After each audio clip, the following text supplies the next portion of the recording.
Good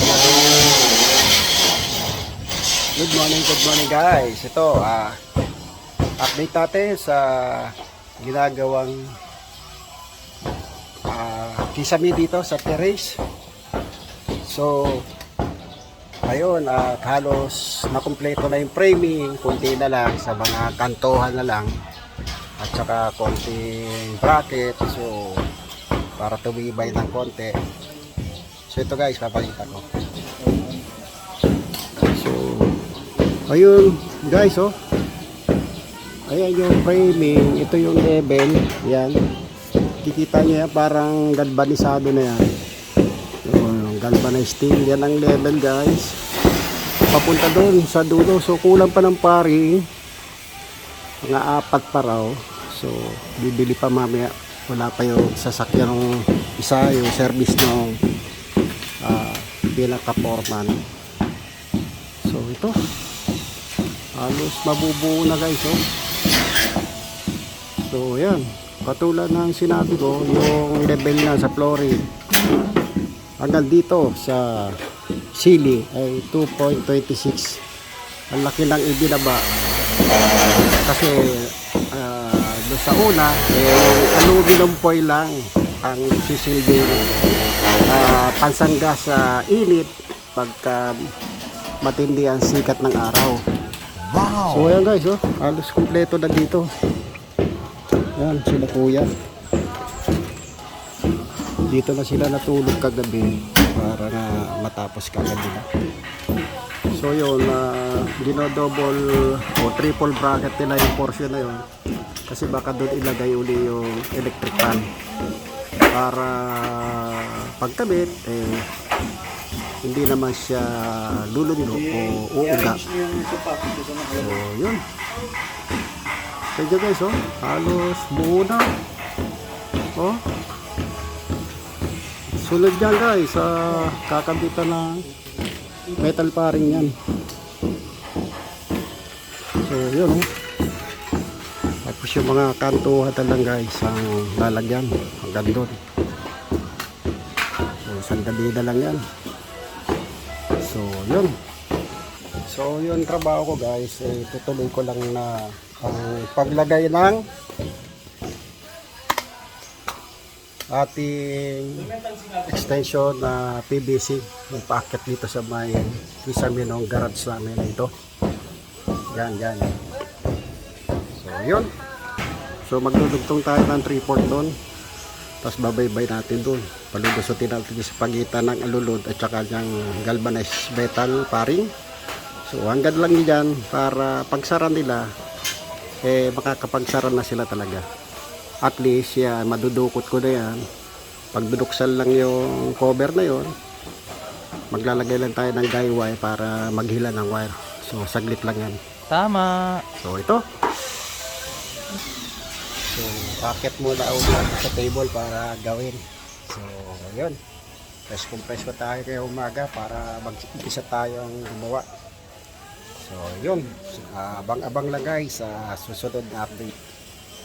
So guys, ako'y nagbabalik guys para check yung ating ginagawang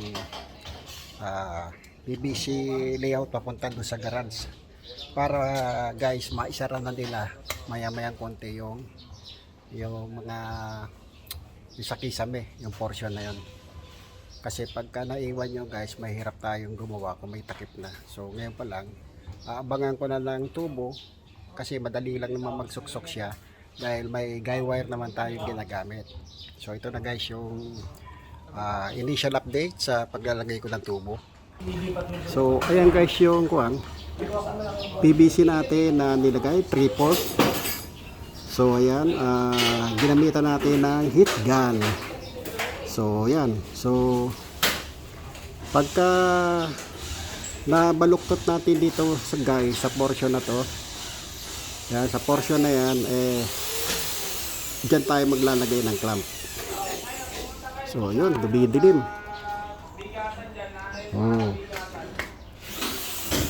Diba? So siya na guys, dumidilim against the light na. So ito, ayan, Ayan, iinitan natin yan guys, yan. Yung portion na yan ng heat gun para madiretso natin. Maparallel natin do sa angular bar na pumunta dito sa poste. So dyan tayo magkaklamp pag bend, isa, dalawa lang ang clamp natin. Kasi doon, nilagyan ko na guys siya ng PVC cement. So hindi na siya gagalaw yan. At mukhang matibay na siya. So ito guys, abang-abang nyo lang. A few moments later.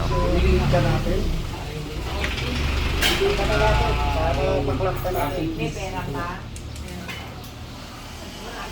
Wala na. Ha?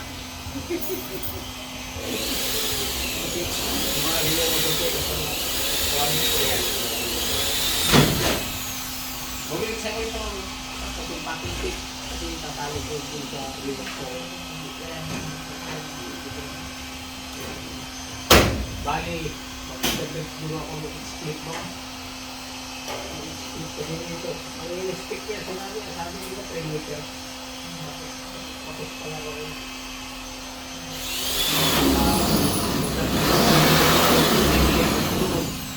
Tama lang din yung bumalik ako.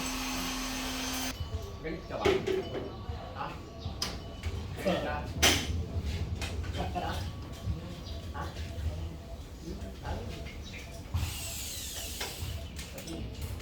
Dikit mo sir, hindi mo lang, dapat ganyan ang pagitan. Dapat ganyan lang, oh. Buta nga na, hindi naman ganyan kang dikit. Ha?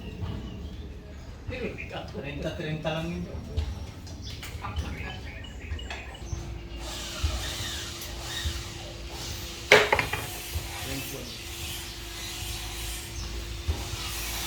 Yan ang mga hindi dyan, matapos pa. Hindi, matapos pa.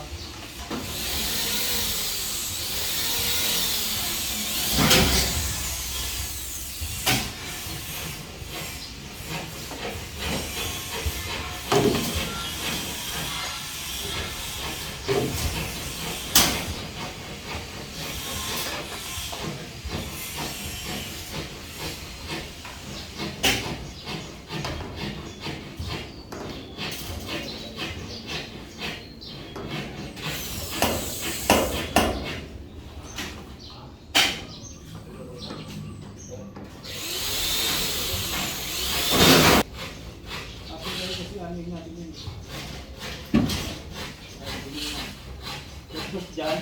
Konti. Ha? Konti. Tingnan tayo.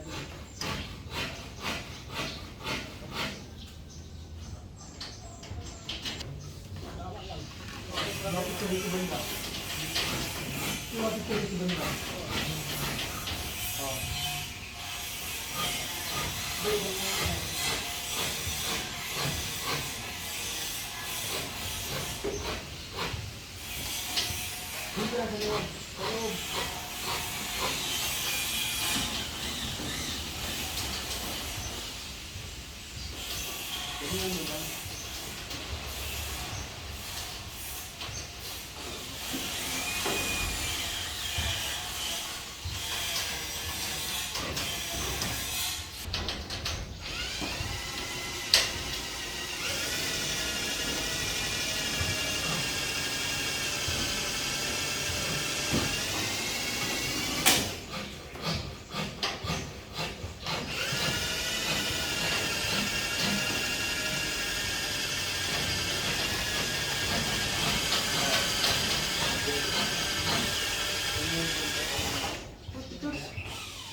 hindi tayo guys, hindi lumalapat eh.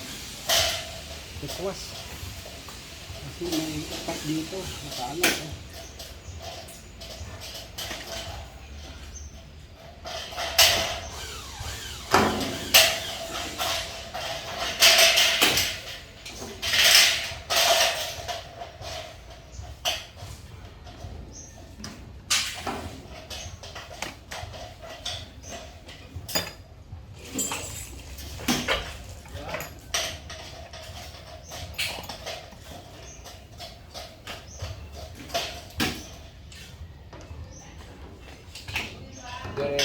Laylay. Yun. Apat na guys.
Uy, merienda.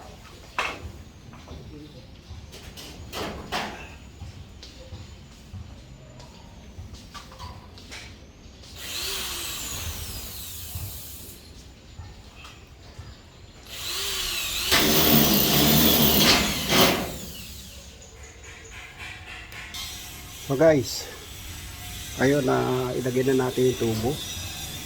So ito na guys. From sa full box, yan. Nag-bend tayo, tapos nag-bend ulit dito. Yan, tapos nag-clamp pa tayo dito. So yan, elbow na yan guys, pataas. Paakyat na doon. Ayun, pero bago tayo gumawa dyan ng elbow o layout, suksukan na natin ang abang doon sa full box. Hanggang full box lang, tapos doon na yung dugtungan. So yun guys, medyo matagal lang kasi kailangan mag-heat gun tayo kasi hindi ko makapit yung clamp natin doon sa tubular bar kasi nakaangat. So kailangan natin initan para lumapat yung PVC do sa surface ng tubular bar. Ayun, malaking bagay talaga yung heat gun para sa ganyang bending ng PVC pipe. So, ayun guys, hanggang dito na lang po at muli abang-abang lang sa update sa pagkikisapi dito sa terrace. Paalam.